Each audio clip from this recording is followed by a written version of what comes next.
राजकुमारों ने हमारे क्षेत्र में आए हुए हैं। जब शूर्पणखा वहां घूमने गई तो उन दोनों ने मिलकर उसका नाक काट दिया। जब सहायता के लिए खर और दुष्यंत वहां गए तो उन्हें भी मौत का घाट उतार दिया गया है। तो महाराज, अब आप मुझसे क्या चाहते हैं? भाई, अगर किसी तरह सीता मेरे हाथ आ गई तो इस अपमान का प्रतिशोध पूरा हो जाएगा। परंतु महाराज, जानकी कैसे हाथ आएगी? एक युक्ति है। वो कैसे? मारीच, तुम मायावी हो, मायावी कलाओं का पूरा महारत रखते हो। तुम स्वर्ण मृग बनकर जाओगे और जब दोनों राजकुमार तुम्हारे पीछे भागेंगे तो पीछे से सीता मेरे हाथ लग जाएगी। परंतु महाराज, ऐसा विचार बुद्धि की प्रतिकूल है और राम से बेल बांधना बहुत बड़ी भूल है। बस डर गए?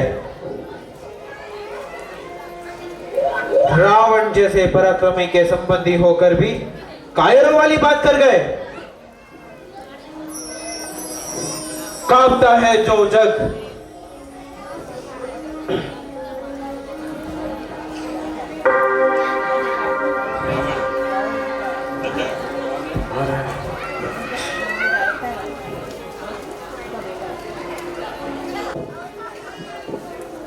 और राम से शत्रु का अर्थ निश्चित मृत्यु है महाराज। मैं ऐसा नहीं कर सकता। महर्षि विश्वामित्र के आश्रम पर उस वाले वाण का स्वाद मुझे अभी तक याद है महाराज।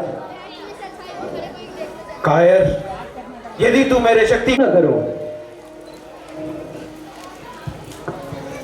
ठीक है लंकेश, मैं तैयार हूं। बहुत अच्छा मारीच, अब चलो।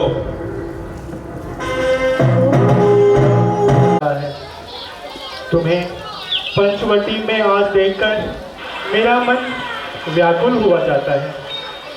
नाथ, वो कौन सा कार्य है जिस वजह से आपका कोमल हृदय भी विचलित हो रहा है? जानकी, अवधपुरी में तो तुम नित्य 16 श्रृंगार किया करती थी। कभी कभी माता जी तुम्हें अपने हाथों से सजाया करती थी। वहाँ तो श्रृंगार की सारी सामग्री उपलब्ध थी। इसलिए मेरा मन कहता है कि आज मैं पंचवटी से अपने हाथों से पुष्प तोड़ कर लाऊं और तुम्हें सजाऊं।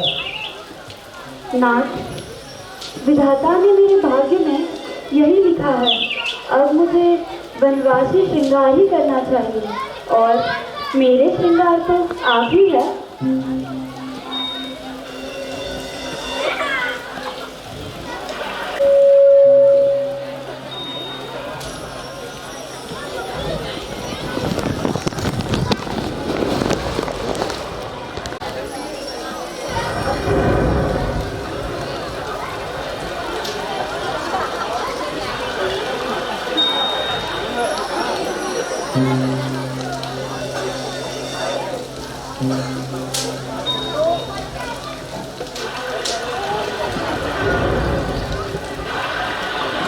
उस हिरण समयी ने स्वामी सीता का मन बरमाया है। सुंदर सूरत देख उसकी सीता का मन ललचाया है। प्रकृति ने इसे भेजा है या ये खुद चल कर आई है? जाओ जीता इसे पकड़ लाओ, ये वस्तु अद्भुत पाई है। सीते, उस मृग की ओर ध्यान मत दो। ऐसा ना हो हम पर कोई विपदा आन पड़े। हाँ भैया, हमारी राक्षसों के साथ अनबन चल रही है। हो सकता है ये उन्हीं राक्षसों की कोई मायावी चाल हो। हाँ जानकी, अपनी हट छोड़ो, उस हिरण की ओर ध्यान मत दो। नहीं स्वामी, आप इसे जरूर पकड़ लाइए। जब हम वापस अयोध्या जाएंगे तो सब लोग इसे देख के चकित रह जाएंगे। यदि वह मारा गया तो? यदि यदि मारा गया तो इसकी स्वर्ण चमकुशा हमारे आसन में। तुम जरा सावधान रहना, जब तक मैं लौट कर ना आऊं जानकी को अकेला मत छोड़ना। जो आ गया भैया।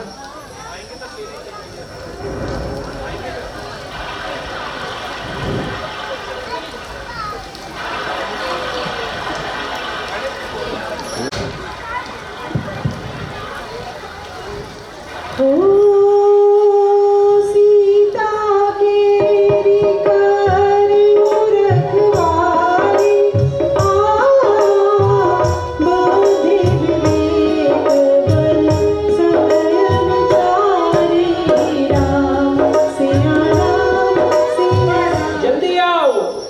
भैया लक्ष्मण, जरा सुनना, ये आवाज कहाँ से आई है? ऐसा लगता है अब मुश्किल में रघुराई है। हे प्रभु, वन में स्वामी को कोई कष्ट न पहुंचाना। हम बहुत विपत्ति झेल चुके, अब और कोई विपत्ति न लाना। हाँ माता जी, यह आवाज तो मैंने भी सुनी है, परंतु अवश्य ही ये उन राक्षसों की कोई मायावी चाल होगी। नहीं भैया, ये तुम्हारी भ्राता की आवाज है। वो तुम्हें सहायता के लिए पुकार रहे हैं। भैया लक्ष्मण, जल्दी आओ, मेरे प्राण बचाओ। हे स्वामी, मैं कहाँ जाऊँ? स्वामी किसे बुलाते हैं, किसे अपनी सहायता के लिए बुलाते हैं? बस अब मैं जान गई। बस तुम दिखावे के वीर हो। तुम्हारी वन आने से मैंने अब जान ली चतुराई है। मतलब के सारे भाई है, बिन मतलब ना कोई रिश्ता है सच्चा मित्र वही जग में जो मुश्किल में काम आता है। जो जान लड़ा दे भाई पर, लक्ष्मण वह माता भाई है। जिस ओर ध्यान है तेरा माँ, वह बात न मन में आई है आज्ञा रघुवर की मुझको। जिस कारण से सकुचाता हूँ, यदि काल भी सामने आ जाए तो कहाँ से न घबराता हूँ। भैया, तुम बहाने बनाते हो। माता जी, अगर मैं चला गया तो? लक्ष्मण, जल्दी जाओ और अपनी भैया की सहायता करो। माता ये जी, मेरा आदेश है। माता जी, यदि ये उन राक्षसों की कोई चाल हुई तो? भैया, तुम बहाने बना रहे हो, जल्दी जाओ। माता जी, ये धनुष तुम छोड़ दो, तुम इसके लायक नहीं, तुम रघुवंश के तेज नहीं। तुम्हारे भ्राता की जान संकट में है और तुम्हें अपने जीवन की चिंता हो रही है। अच्छा माता जी, मैं जाता हूँ।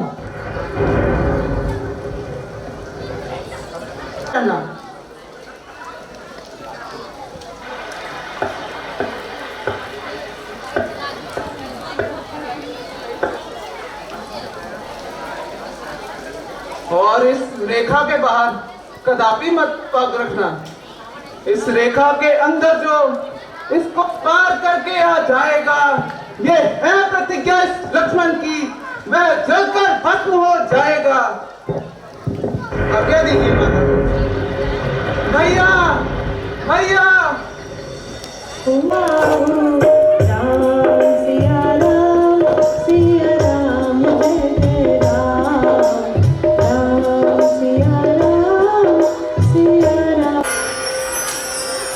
माँ भिक्षाम दे,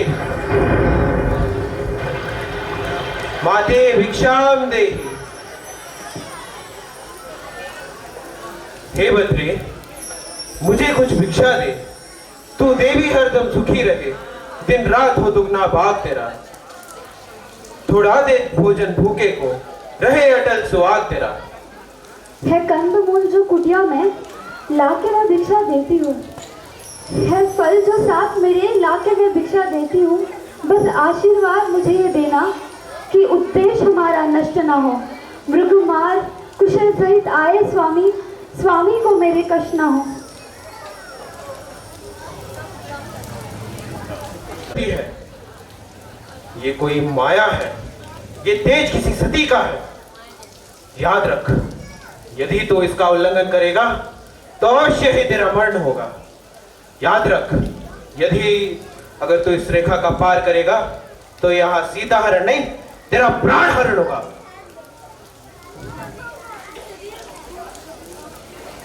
देवी, योगी बाबा कभी बंदी भिक्षा नहीं लेता। अगर तुझे भिक्षा देनी ही है तो इस रेखा के पार आ। महाराज, इस रेखा का उल्लंघन मैं कदापि नहीं कर सकती। ये रेखा मेरे देवर की शान है। तो याद रख, तुम राम के पुण्य का फल भी नहीं पा सकती। आज योगी बाबा एक गृहस्थी के द्वार से खाली हाथ जाएगा। करूंगी कर्म गृहस्थी का, देवर की आन रहे या ना रहे। करूंगी कर्म गृहस्थी का, रेखा का मान रहे या ना रहे।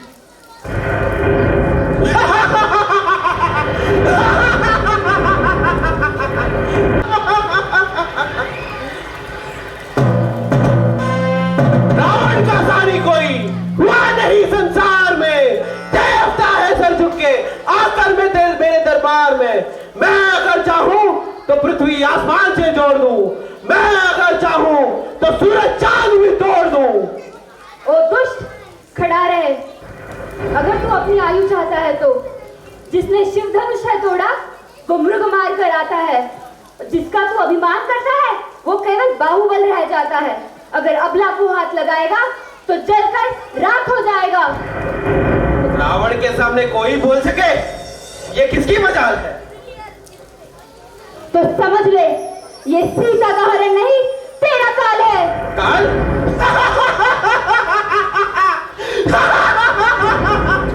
काल फैली है मेरा। अब काल आ सकता नहीं और मेरे फंदों से तुझे कुछ उड़ा सकता नहीं। भैया लक्ष्मण! भैया लक्ष्मण! स्वामी!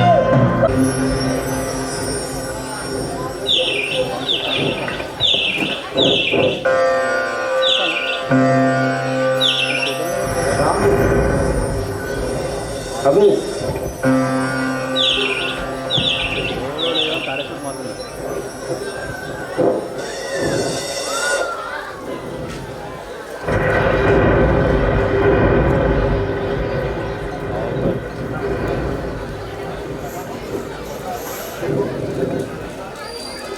को मुक्ति मिल गया।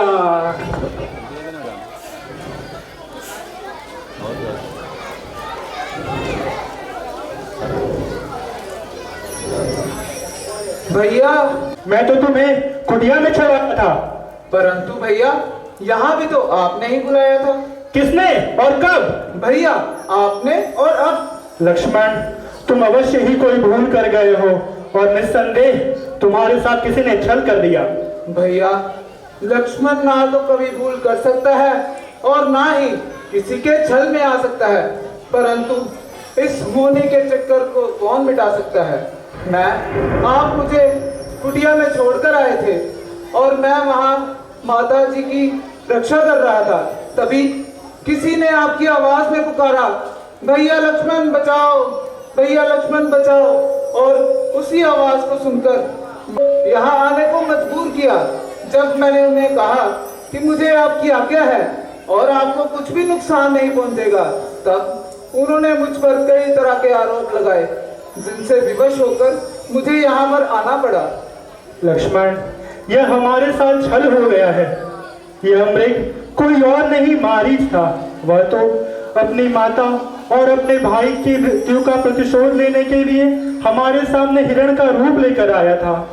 निस्संदेह इसी ने हमारे साथ कुछ छल किया है।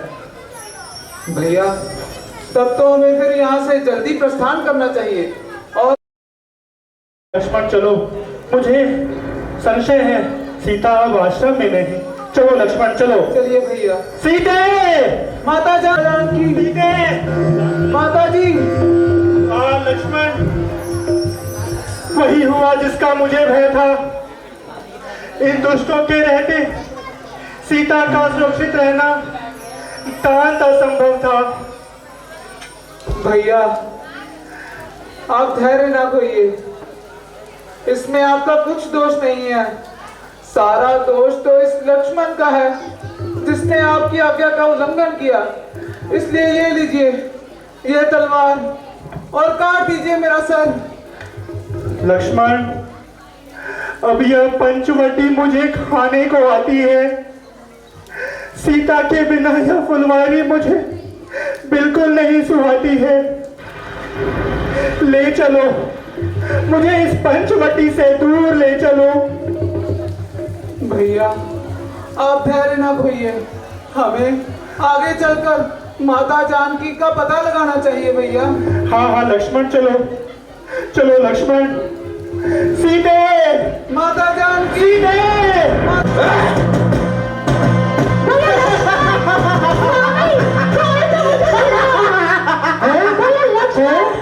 ये किसकी दर्द भरी पुकार ने मुझे घोर निद्रा से जगाया। मेरे लक्ष्मण, स्वामी, कोई तो मुझे इस दुष्ट की चंगुल से छुड़ाओ। ओ दुष्ट, इन्हें कहाँ लिए जा रहा है? बूढ़े, अपनी आयु को देख और मुझे पहचान। इन्हें छोड़ और आगे को बढ़ दुष्ट। अगर इसे ना छोड़ू तो मेरे वार को सहना होगा। बूढ़े, अपने होश को संभाल और मुझे पहचान। कहां तू और कहां मैं? कहां मुझसे लड़ाई है? जरा सी चीटी और पर्वत पर चढ़ाई है। ओ दुष्ट, क्यों अपनी मृत्यु को बुलाता है? याद रख, जब मौत की आंधी आएगी तो तेरा यह विमान धरा का धरा रह जाएगा। मैं अपनी क्रोध की अग्नि से ये आग बुझा दूंगा और इसे लंका ले जाकर अपनी पटरानी बना दूंगा। मगर यह आग है, एक ऐसी आग जो इस तुझे और तेरे साथ यह सोने की लंका को जलाकर राख कर देगी। जो होगा देखा जाएगा, लेकिन तुम मेरे रास्ते पर क्यों अटका है? रावण, क्योंकि तुम विद्वान हो और गलत रास्ते पे भटक गए हो। मूर्ख जटायु, मुझे तेरा उपदेश नहीं चाहिए। रावण, अभी भी समय है, समझ जाओ। ठहर, अभी तुझे यमलोक पहुंचाता हूं। हाँ हाँ ठहर, मैं ही हरता हूं तेरे प्राण।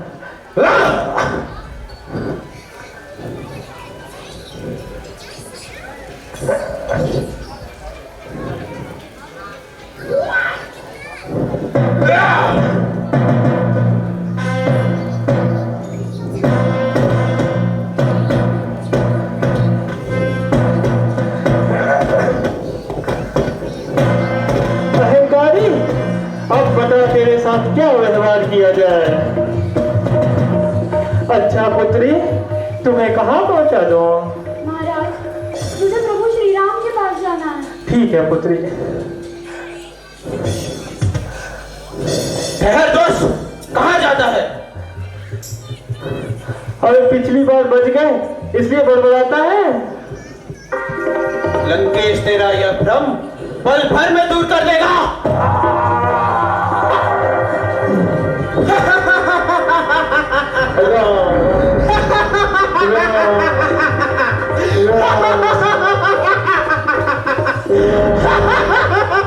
स्वामी, ये लक्ष्मण, स्वामी, बोले लक्ष्मण।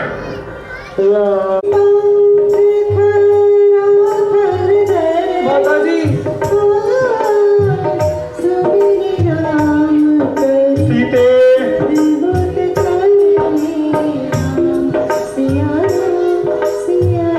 इन वन के वृक्षों को कह दो कि यदि राम के हाथों से भस्म नहीं होना चाहते तो मुझे मेरी सीता का पतक बताएं। भैया ये जंगल तो जड़ है, भला ये हमें माता जानकी का पता कैसे बताएंगे? लक्ष्मण, इन पर्वत के शिखरों से कह दो कि यदि राम के बाणों से भस्म नहीं होना चाहते तो मुझे मेरी जानकी का स्थान बताएं। भैया यह पर्वत तो स्वयं अंधे हैं, भला ये हमें माता जी का पता कैसे बताएंगे? भैया आप क्रोध के वशीभूत होकर अपना शीतल स्वभाव ना त्यागिए। लक्ष्मण, ये राम सीता के बिना अधूरा है। सीते, माता जानकी, सीते। लक्ष्मण, यह मेरा नाम लेकर कौन पुकार रहा है? जरा देखो। जी भैया। भैया, अनर्थ हो गया। कोई दुष्ट राक्षस महात्मा जटायु को घायल करके चला गया है। विधाता, ये राम के भाग्य में कैसा पेड़ है, जिन्हें देखो उधर ही विनाश के संकेत नजर आते हैं। महात्मा, किस दुष्ट ने आपकी यह दशा कर दी? वही रावण बदमाश, वह सीता को उठाए लिए जा रहा था। जब मैंने देखा और रोकने की कोशिश की, उस दुष्ट रावण ने मेरे पंख काट दिए। गला सूखा जाता है और कुछ नहीं बोला जाता है।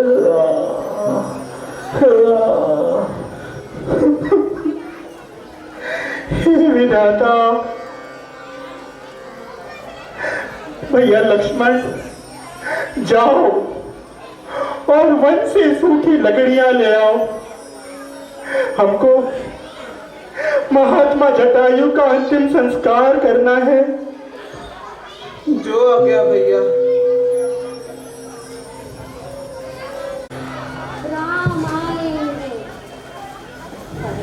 मेरी झोपड़ी के बाहर जाग जाएंगे, राम आएंगे।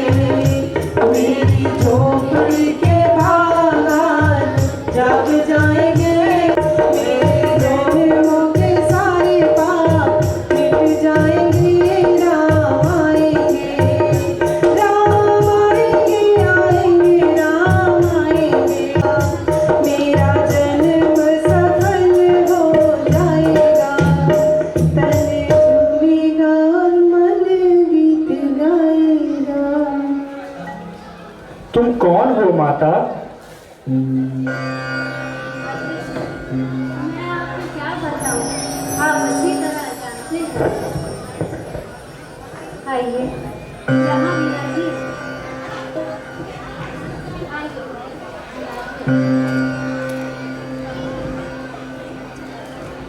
मैं आपके लिए फल ले आती हूँ। ओह महाराज, आपके दर्शन पाके इतनी उतावली हो गई कि आसन की जगह ओढ़नी बिछा दी। माता, क्या आप शबरी हैं? हाँ प्रभु, मैं ही हूँ वो नीच सबरी। नहीं नहीं माता, आपको नीच कहने वाले तो खुद ही नीच होंगे। महाराज, मेरे वस्त्र छू जाए तो साधुओं के वस्त्र अशुद्ध हो जाते हैं। मैं जिस रास्ते पे चलती हूँ, साधु वो मार्ग छोड़कर दूसरी ओर हट जाते हैं। देवी, वे लोग तो बुद्धिहीन हैं। आपने तो अपनी आत्मा को भक्ति और प्रेम की कसौटी पर चढ़ा वह स्थान पाया है जो बड़े बड़े ऋषियों मुनियों के भाग्य में भी नहीं आया है। महाराज, पधारे भीलनी के घर, खुद भूलोक के स्वामी है। मेरा सत्कार करते हैं तो वो पृथ्वी के स्वामी है। सरोवर पास प्यासे के चल अमृत को आया है, मानो मैंने जैसे ब्रह्मलोक को पाया है। प्रभु, मैं बातों बातों में भूल ही गई। आपकी प्रतीक्षा में प्रतिदिन मैं कल चुन चुन कर रखती हूँ। कृपया उनका भोग लगाइए, मैं फल ले आती हूँ।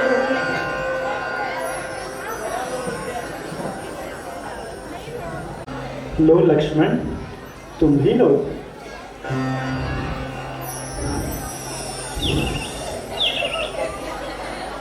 लक्ष्मण, तुमने यह माता शबरी की भक्ति का नहीं, मेरे पति उनके भक्ति और प्रेम का अपमान किया है। तुम्हें इसका दंड अवश्य भुगतना पड़ेगा। माता, आपने हमें बहुत मीठे मीठे बेर खिलाए, मन प्रसन्न हो गया। अच्छा माता, अब हमें आज्ञा दीजिए। हमें आगे चलकर सीता जी का पता भी लगाना है। मैं आज्ञा दूं कि आप कैसी बातें करती हैं? बातों में मैं भूल ही गई, माता सीता कहाँ है प्रभु? देवी, कुछ दिन हुए सीता जी को दुष्ट रावण हर के ले गया है। अब हम उन्हीं की खोज में निकले हैं। अच्छा, तो वो माता सीता थी जिसे रावण उस दिन ले जा रहा था? न जाने सीता का पता अब कहाँ से लगेगा। आप पंपा से जाइए, वहाँ वानरों के राजा से अवश्य कुछ न कुछ पता मिलेगा। पंपा सर, वह यहाँ से कितनी दूर है माता? थोड़ी ही दूर है प्रभु। अच्छा माता, आपने हमें बहुत मीठे बेर खिलाए, मन प्रसन्न हुआ। देवी, मांगो, क्या मांगते हो? जिस बात में मेरे गुरु ऋषि मगन प्राण त्याग कर गए, मैं भी उनके चरणों में स्थान पाना चाहती हूँ। स्वर्ग में या नर्क में गुरु का धाम हो, उनके स्थान के निकट में मेरा स्थान हो। तथास्तु देवी, आपकी इच्छा अवश्य पूर्ण हो।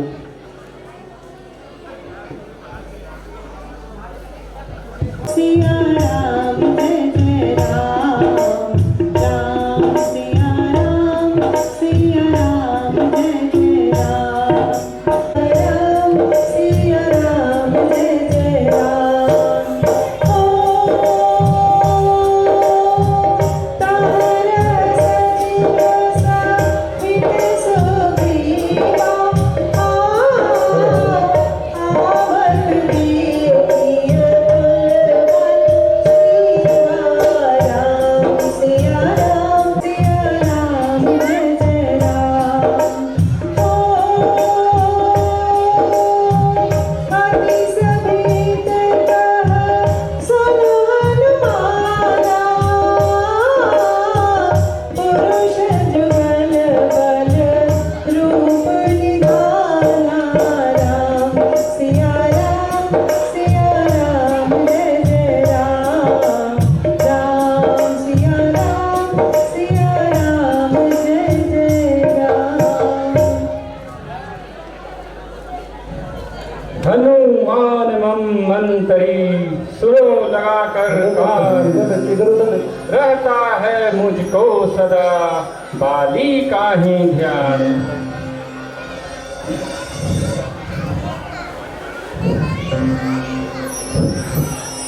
वो देखो, दो युवक बालकों को हाथों में तीखे बाण लेकर इसी ओर ही चले आ रहे हैं।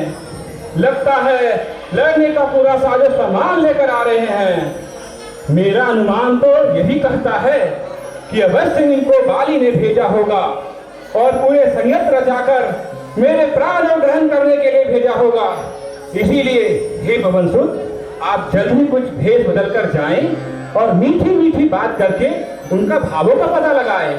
फिर भी जो निकला कहीं सत्य मेरा अनुमान, देना कुछ संकेत तुम भाग बचाऊं जान।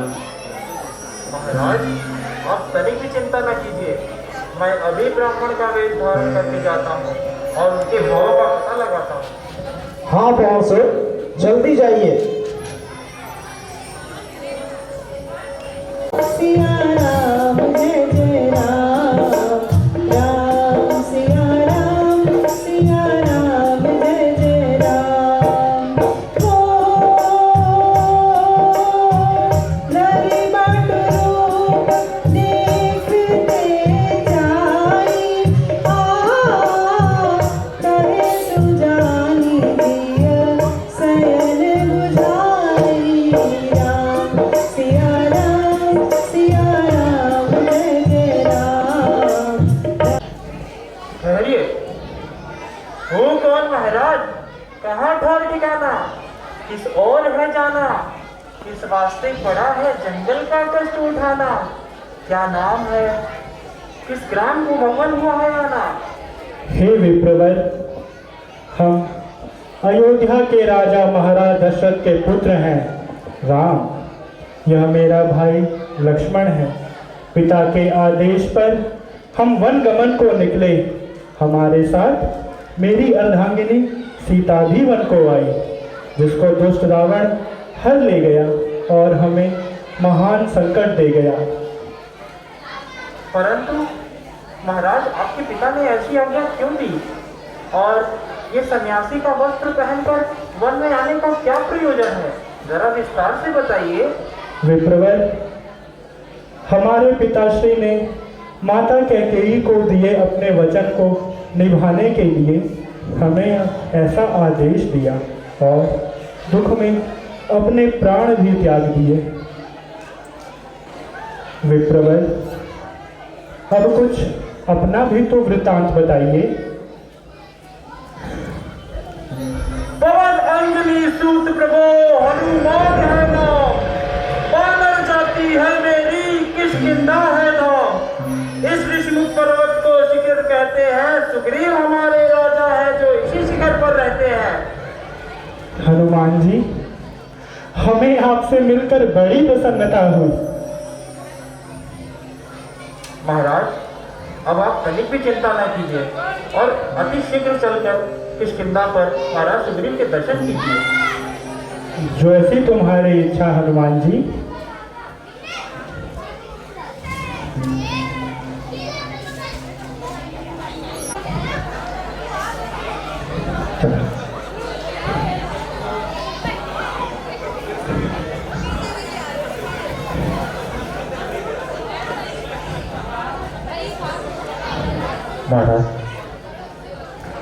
महाराज, यही हमारे महाराज सुग्रीव हैं, जो इन दिनों अपने बड़े भाई वाली के हाथों बहुत कष्ट पा रहे हैं। नगर को छोड़कर इसी पर्वत पर अपना जीवन बिता रहे हैं। सुग्रीव जी, मुझे आपके साथ सच्ची सहानुभूति है।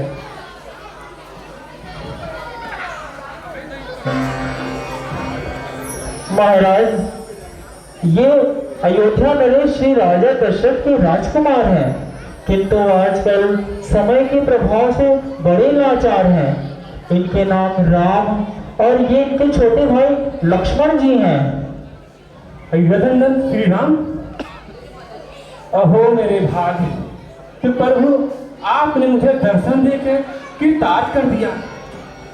परंतु ऐसा क्या बात हो गई जो राजभवन को छोड़कर आपको बनाना पड़ा?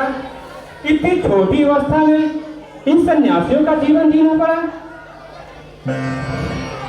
सुग्रीव जी, हमारे पिताजी ने माता कैकेयी को किसी समय 2 वरदान दिए थे। उन्होंने एक वरदान में मेरे अनुज भरत को राज तिलक और दूसरे में मेरे लिए 14 वर्षों का वनवास मांग लिया। मेरे साथ मेरा अनुज प्रिय लक्ष्मण और मेरी अर्धांगिनी सीता भी वन को आई।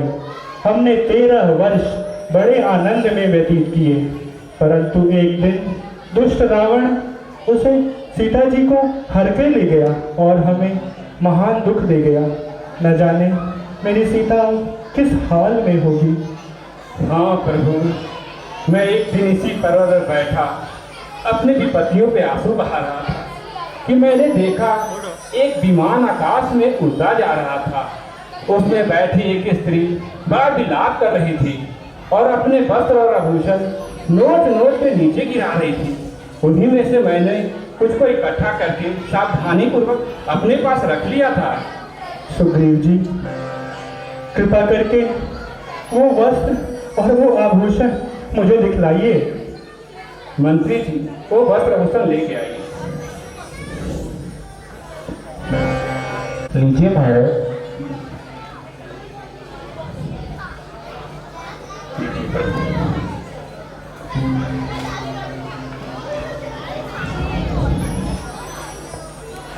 हाँ,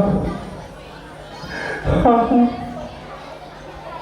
ये उसी साड़ी के टुकड़े हैं ये उसी माला के मोती हैं,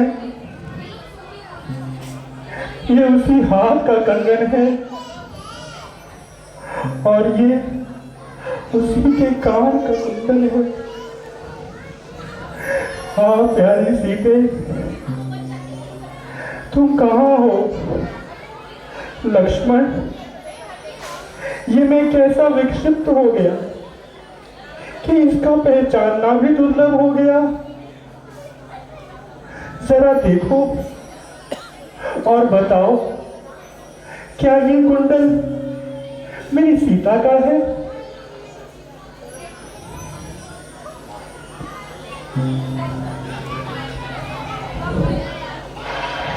बताओ, क्या बताऊं प्रभु? चरणों में उनके सिर झुकाता था सदा नाथ में। मुझको कुछ पता ना था, क्या कान में क्या हाथ में। धन्य हो धर्मावतार लक्ष्मण, आप धन्य हो।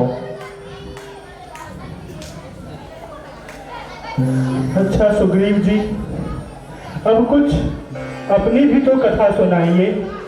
भाई भाई के बीच इस शत्रुता का कारण भी तो समझाइए। सुनिए महाराज, हे नाथ, एक दिन मैं दानव का पुत्र मायावी रात्रि के समय में नगर द्वार पे आया और हमें युद्ध के लिए ललकारा। हमें युद्ध आता देखकर वो दैत्य एक पर्वत की गुफा में चला गया। बाली मुझे उस गुफा के बाहर प्रतीक्षा करने के लिए बोला और वो युद्ध करने के लिए चला गया।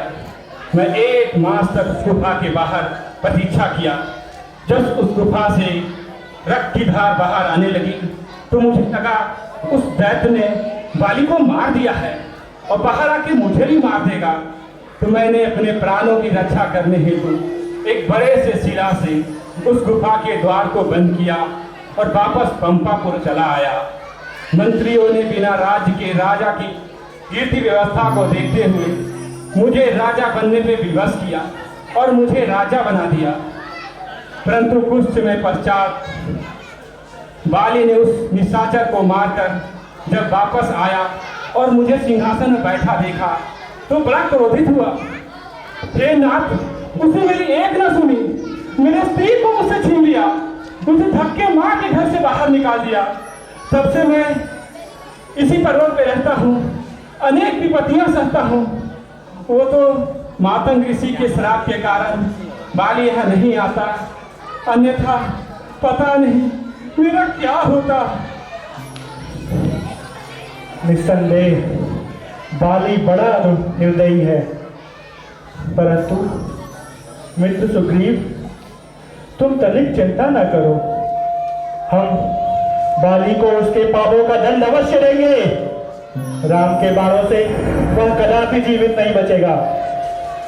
किंतु महाराज, बाली को मारना इतना आसान काम नहीं है, वो बड़ा ही बलशाली। ये जो सामने आप विशालकाय स्त्रियां देख रहे हैं, ये दुदुम्बरी नामक राक्षस के हैं, जिसे बाली ने मारकर मातंग ऋषि के आश्रम में फेंक दिया था, जिसे ऋषि ने क्रोधित होकर श्राप दिया था कि अगर तू किष्किंधा पर्वत पे आएगा तो जलकर भस्म हो जाएगा। आप इसकी चिंता ना करें मित्र, राम का बाण उसे कदापि जीवित नहीं छोड़ेगा। परंतु महाराज, उसके सामने बड़े बड़े दैत्य नहीं दिख सके। क्षमा कीजिएगा, मुझे आपकी बातों में कुछ संदेह है। मित्र, मैं ऐसा क्या करूं जिससे तुम्हारा संदेह दूर हो सके? तो देखिए महाराज, ये जो सामने 7 ताल वृक्ष दिख रहे हैं, जब बाली बाण मारता था तो एक ही बाण में 4-5 को नीचे गिरा देता था। अच्छा, तो लो, मैं एक ही बाण में इन सभी 7 वृक्षों को गिरा देता हूं।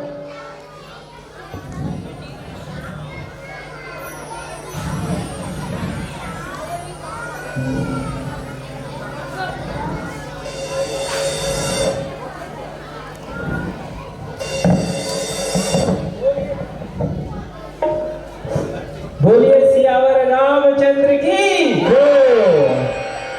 धन्य हो महाराज, धन्य हो।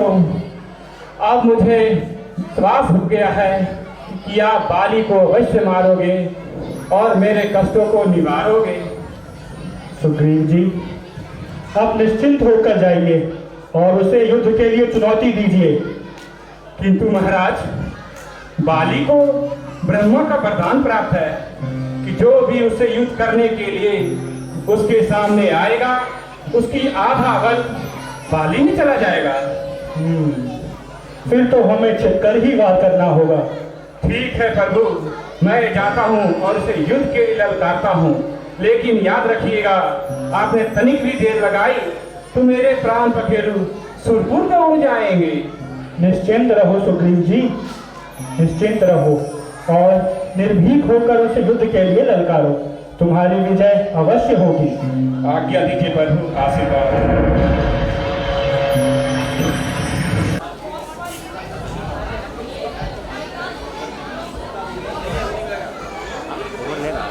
प्रणाम महाराज।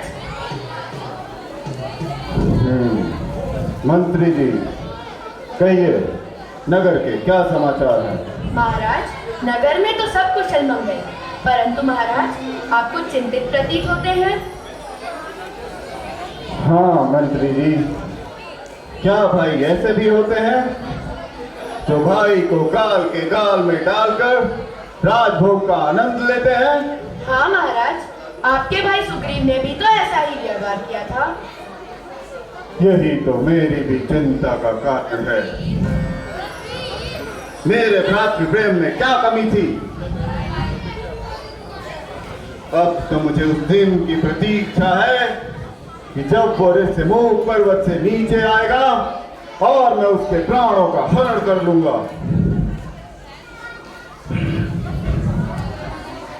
अरे ओ दुष्ट बाली, कहाँ छिप कर बैठा है कायर?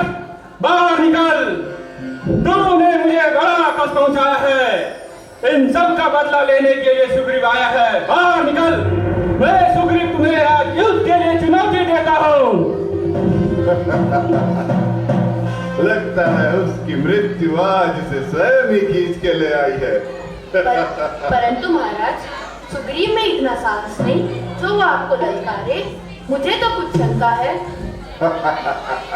आप निश्चिंत रहिए मंत्री जी, मैं आपकी शंका का निवारण कर देता हूँ और अभी उस नीच सुग्रीव को अपनी भुजाओं में मरोड़ते हुए इस राजसभा में लाके पटकता हूँ।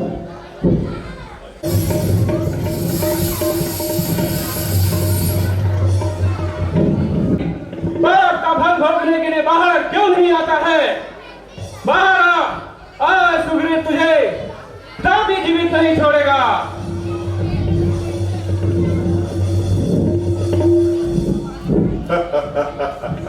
सुग्रीव, हाँ, क्या तुझे ब्रह्मा जी से कोई वरदान प्राप्त हुआ है जो तू युद्ध के लिए आ गया?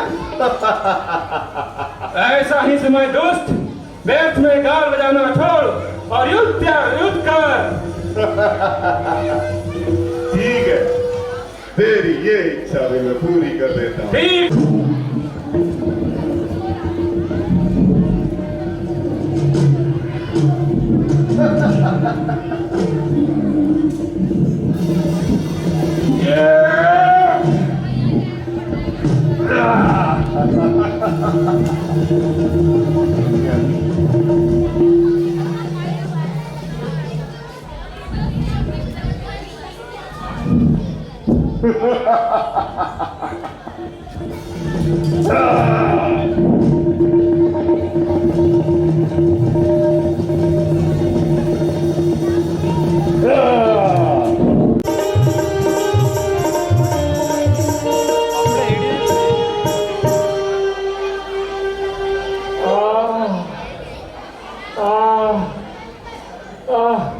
रक्षा, हे नाथ रक्षा।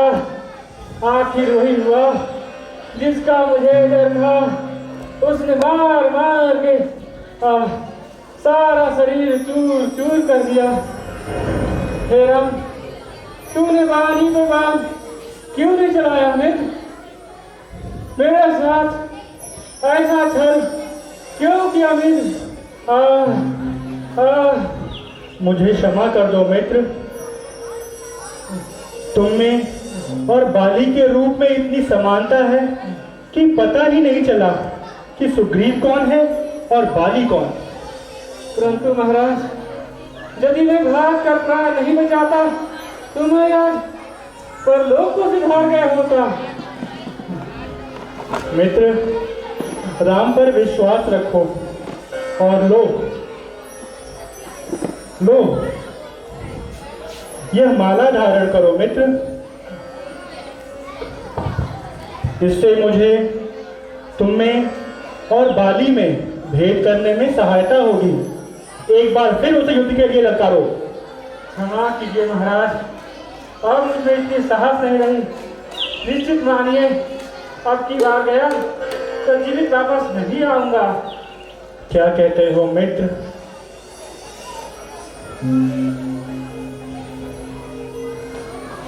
ये क्या कहते हो मित्र?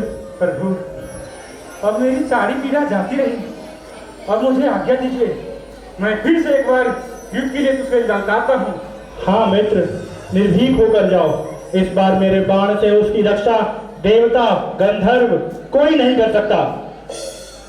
ठीक है प्रभु, आज्ञा दीजिए। जय श्री राम। विजयी भव। पाप का फल भोगने के लिए बाहर क्यों नहीं आता है? आज मैं तेरा हिमालय से अपने हाथों से करूंगा। महाराज, सुग्रीव आपको पुनः ललकार रहा है। निश्चय ही कोई उसका सहयोग कर रहा है। देव, दानव, गंधर्व, किसमें इतना साहस है जो बाली के विरुद्ध सुग्रीव का सहयोग कर सके? मंत्री जी, आप निश्चिंत रहो। इस बार मैं उसे यमलोक भेज के ही आऊंगा। क्या हुआ नीच? सैन कक्ष में छिपकर ही प्राण बचाना चाहता है? अपने पाप का फल भोगने बाहर क्यों नहीं आता है? देखते हैं, बोलो।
हे बाली, हम अयोध्या के राजा महाराज दशरथ के पुत्र हैं राम। हम रघुवंशियों ने पीड़ित की रक्षा का वचन लिया है।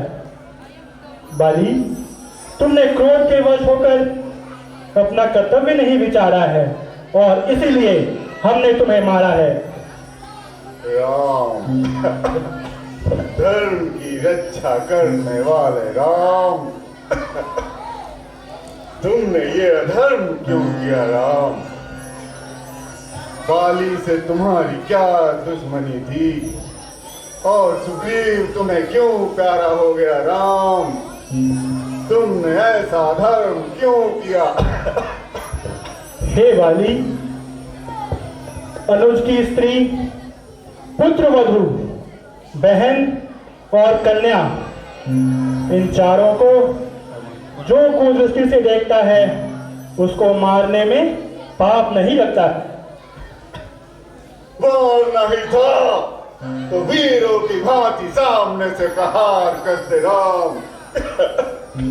गैरों की भांति झुक के क्यों प्रहार किया? सुनो बाली, ब्रह्मा जी से तुम्हें वरदान प्राप्त है। यदि हम सामने से आकर वार करते तो उस वरदान का अनर्थ हो जाता। क्षमा हे धर्मज्ञ, क्षमा। मुझे पहले किसी ने ऐसे धर्म की व्याख्या की होती तो मैं कुमार का पत्ना ग्रहण करता। क्षमा। आपके हाथों मृत्यु पाकर अब मेरी सभी पापों से मुक्ति हो जाएगी। हे बाली, इस समय तुम्हारा मन पवित्र हो रहा है और इस मन में उत्पन्न होने वाली समस्त इच्छाएं भी पवित्र हैं। इसलिए तुम निश्चिंत रहो, तुम्हारी सारी मनोकामनाएं पूर्ण होंगी। संसार नश्वर है पुत्र, जिसने भी जन्म लिया है उसकी मृत्यु निश्चित है। पुत्र संयम रखो।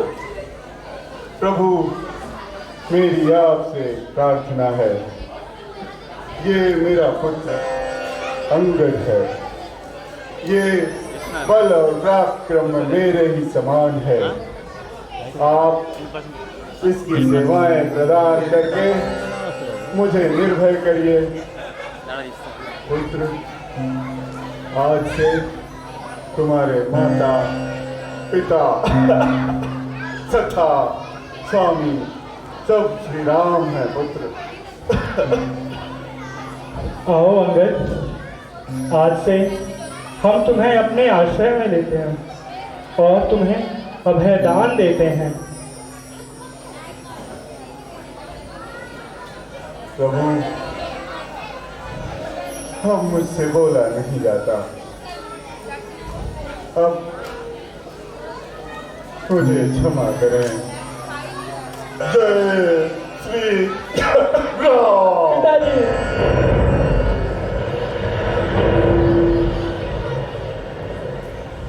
एक बार जोरदार तालियां प्लीज। मंगल हारी प्रभु सुदशरथ अजिर बिहारी, मंगल भवन मंगल हारी। भाई लक्ष्मण,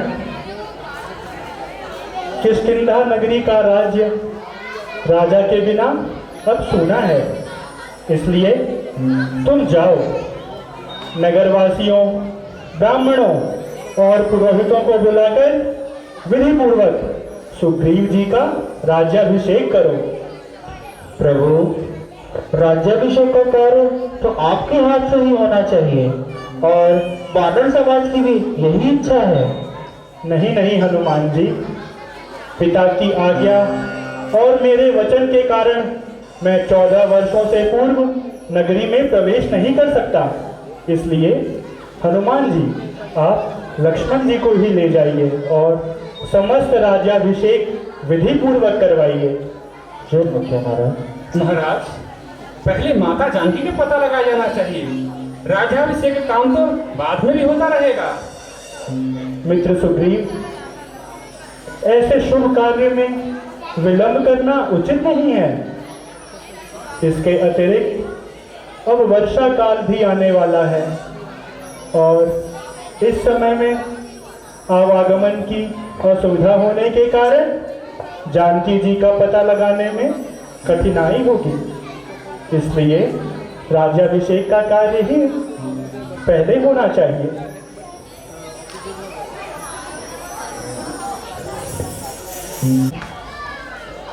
अब तो वर्षा ऋतु भी बीत गई है, परंतु सीता की कोई सूचना नहीं मिली है।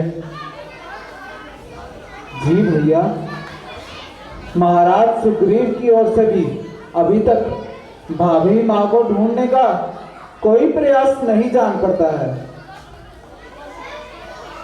और उनको तो हमें दिया हुआ वचन और हमारा मित्र बन भी याद नहीं रहा। लक्ष्मण, प्रतीत होता है भोग विलास में डूबकर सुग्रीव हमें दिए हुए वचनों को भूल गया है।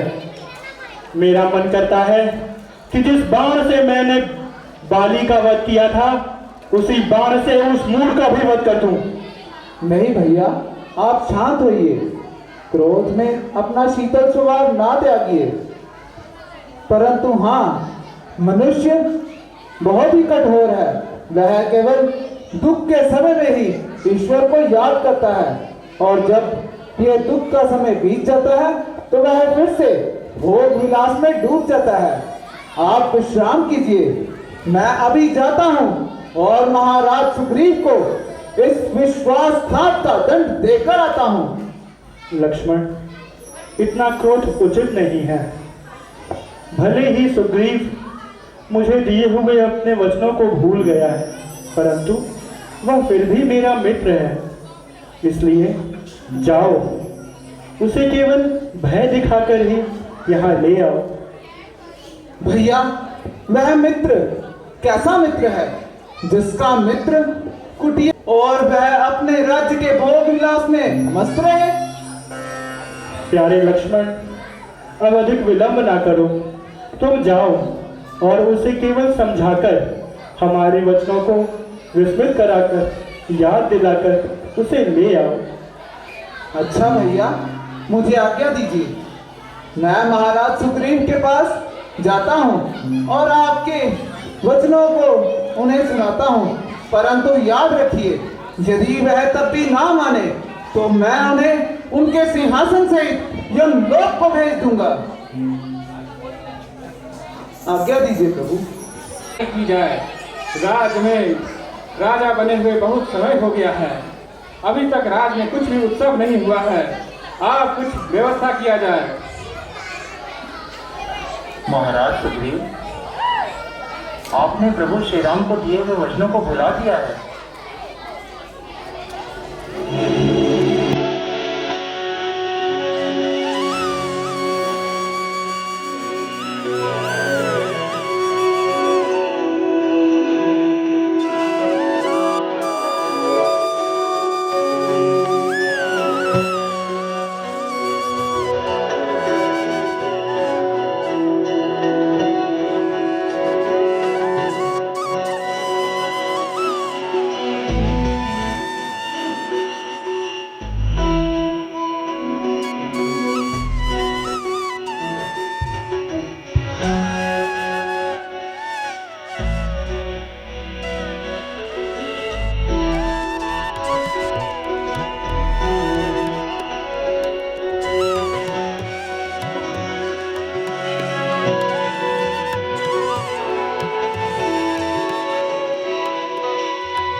सुग्रीव, मैंने पहले भी कहा था, आपने प्रभु श्री राम को दिए हुए वचनों को भुला दिया है और यहाँ भोग विलास में व्यस्त हैं। याद रखिए, प्रभु कार्य से विमुख होकर किसी को भी सद्गति नहीं मिलती।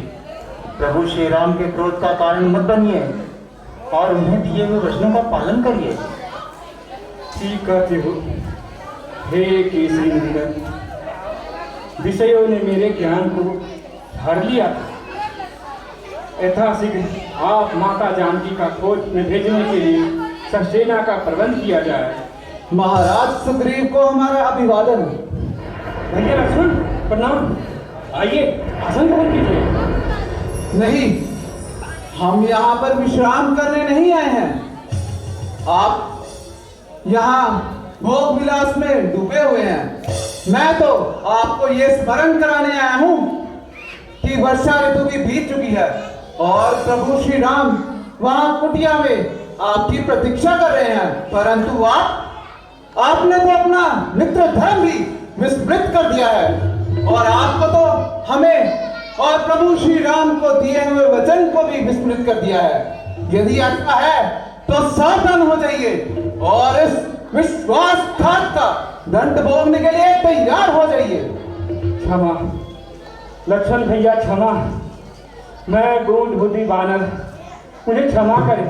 मैं अपने कर्तव्य से विमुख हो भोग विलाप में लिप्त हो गया था। मेरे अपराधों को क्षमा करें प्रभु। मैं अभी जाके श्री राम के चरणों में क्षमा मांगता हूँ और माता जानकी की खोज का प्रबंध करता हूँ। जय श्री राम।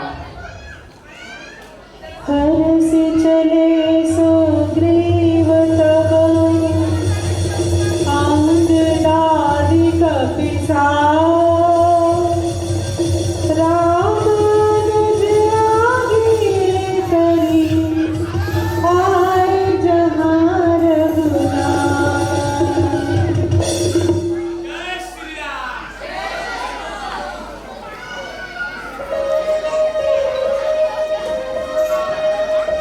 प्रणाम भैया, मैं महाराज सुग्रीव को उनकी सेना सहित यहाँ पर ले आया हूँ। क्षमा हे नाथ, क्षमा। आपकी माया इतनी प्रबल है कि सुर नर मुनि सभी को वशीभूत कर लेती है। मैं तो अज्ञान बानर, काम का दास प्राणी, भला इसे कैसे बच सकता था। सत्य कहते हो मित्र, माया बड़ी प्रबल है। उठो मित्र। अच्छा महाराज। मंत्री जी, समस्त सेना को उपस्थित किया जाए। सेना उपस्थित है महाराज।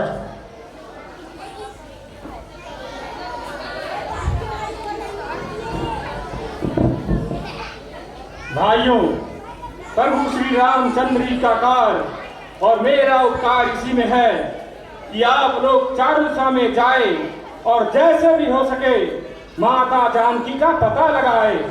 लेकिन याद रखना, जो कोई 1 मास से अधिक समय लगेगा वो मेरे हाथों से कदापि मारा जाएगा। जय श्री राम। भक्तराज हनुमान जी, इस कार्य का होना आपके द्वारा ही संभव जान पड़ता है, इसलिए लो, यह मेरी मुद्रिका लो। सीता जी का पता लगाना, उन्हें हर प्रकार से समझाना, हमारे बल, हमारे पराक्रम को प्रकट करके उन्हें ढाढ़स बंधाना। परंतु हे अंजनी सुत, 1 मास से अधिक न लगाना और लौटते समय उनकी कोई निशानी भी लेते आना। जाओ हे पवन सुत, जाओ। जो आज्ञा प्रभु।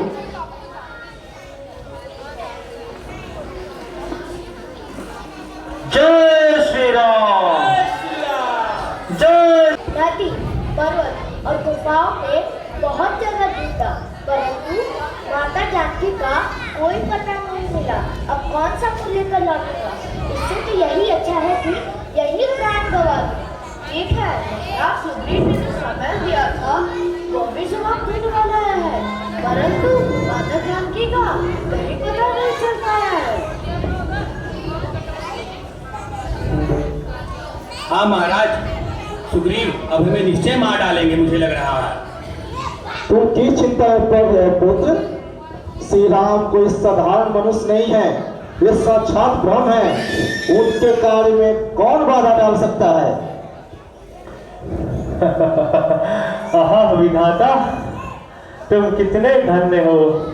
मैं भूख प्यास के मारे व्याकुल हुए जा रहा था और इस वृद्धाश्रम की अवस्था में आंखें से भी अक्षम हो, परंतु विधाता आपने एक साथ इतने सारे भोजन मुझे दिया, धन्य हो विधाता।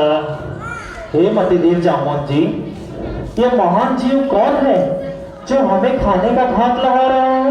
हे हनुमान जी सुनो, कश्यप ऋषि और बंटा नामक स्त्री के दो पुत्र उत्पन्न हुए, एक अरुण और दूसरा गरुड़। फिर अरुण के भी दो पुत्र हुए, एक संपाति और दूसरा जटायु। एक दिन दोनों भाई संपाति और जटायु सूर्य को पकड़ने के लिए उसकी ओर उड़े। कुछ दूर जाने के बाद सूर्य की गर्मी से घबराकर जटायु तो वापस लौट आया, किंतु संपाति उड़ता ही चला आया। अंत में संपाति के पंख जल गए और वो मूर्छित होकर महेंद्र पर्वत पे आ गिरा। महेंद्र पर्वत की गुफाओं में चंद्र ऋषि तप करते थे। वहां पर संपाति ने चंद्र ऋषि की बहुत सेवा की। उसकी सेवा से खुश होकर चंद्र ऋषि ने संपाति को आशीर्वाद दिए कि जब वानर सेना जानकी माता की खोज में इस तरफ आएंगे तो तुम्हारे पंख निकल आएंगे। तभी से यह पंछी बेचारा पंखी पक्षी इस जगह पर जीवन व्यतीत कर रहा है और इसका छोटा भाई जटायु सीता माता की रक्षा करने में अपने प्राण गंवा बैठा। धन्य है जटायु महाराज, जिन्होंने प्रभु श्री राम की सेवा में अपने प्राण गंवा दिए।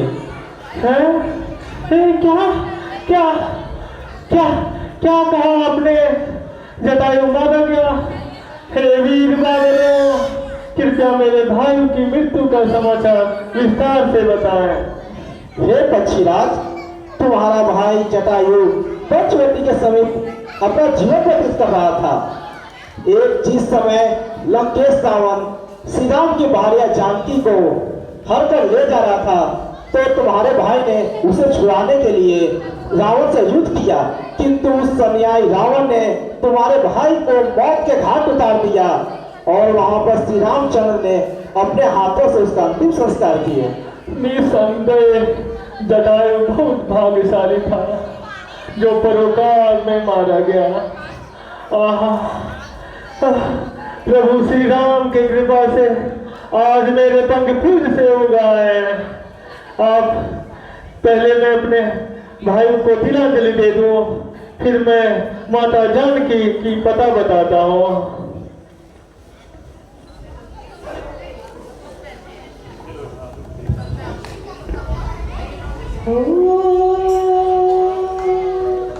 गिरि त्रिकूट पर बस लंका, तह रावण सहज शंका। राम सिया राम जय राम, राम सिया राम जय राम।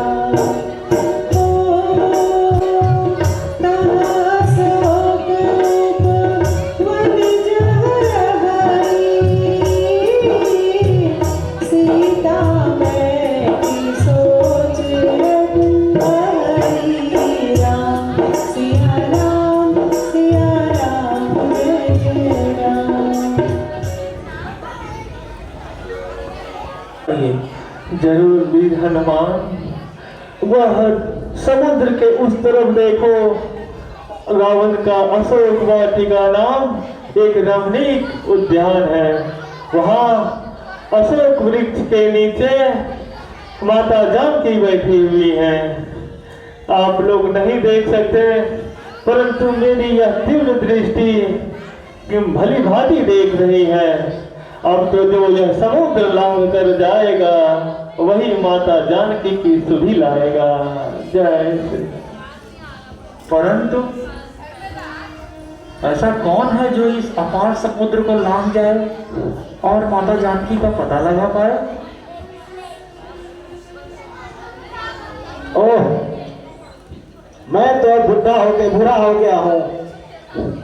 जिस समय भगवान ने वामन रूप धारण करके 3 पग में पूरे संसार को लांघ लिया था, उस समय मेरी तरुण अवस्था थी और मैंने 2 घड़ी में भगवान की 7 परिक्रमा कर ली थी। लगता है यह महान कार्य मुझसे न हो पाएगा। मैं तो जा सकता हूँ महाराज, किंतु लौट कर आने में संदेह है। हाँ, ये काम मेरे शक्ति से भी बाहर है और ऐसी भी बस से। हे पवन सुत हनुमान, यह कार्य आपके सिवा और कौन कर सकता है? आपका बल पवन के समान तेज है। पर जामवंत जी, मुझे तो संदेह होता है। नहीं, कदापि नहीं। आपका बल पवन के समान, आपका पराक्रम और सुदृढ़ है। यह काम पहले आप अपने जन्म की कथा सुनिए, उसके बाद आपका बल और पराक्रम आपको याद आ जाएगा। सुनाइए जामवंत जी। एक समय की बात है, हिमाचल पर्वत पे कश्यप ऋषि अपने साधुओं के साथ निवास करते थे। एक दिन वहां पर एक हाथी आया और उन साधुओं की तरफ दौड़ा, किंतु तुम्हारे पिता केसी ने उस हाथी को मार गिराया।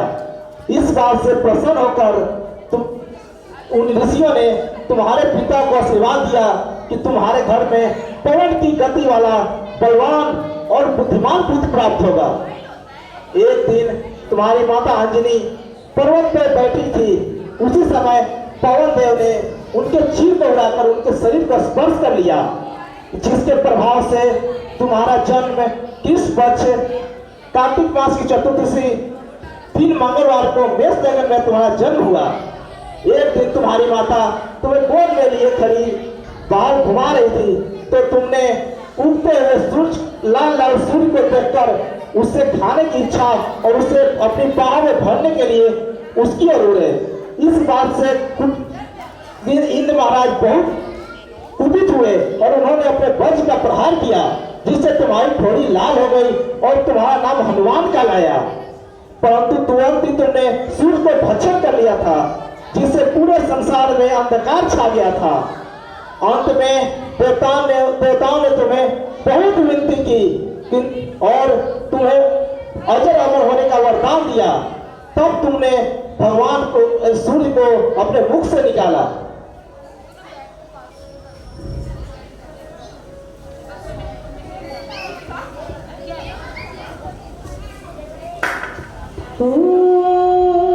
कवन सुकाज कठिन जग माई, जो नहीं होई तात तुम पाई। राम सिया राम सिया राम जय राम। राम का हम दनुज बन कृशान, जानी नाम अग्रगण्यम्।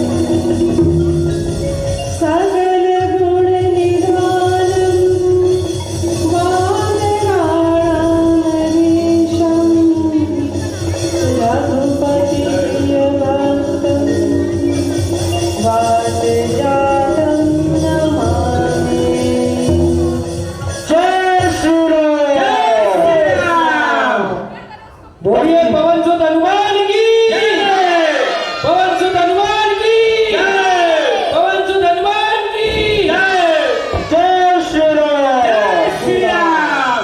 बस कीजिए जामवंत जी, मुझे अपनी सारी शक्तियां याद आ गई। अब मैं प्रभु राम के प्रताप से पवन के समान समुद्र लांघ कर जाऊंगा और माता जानकी की सुधि भी कराऊंगा। तब तक आप सब हमारी यही प्रतीक्षा करिए। जरूर हनुमान जी। जय श्री राम। जय श्री राम। जय श्री राम। जय श्री राम।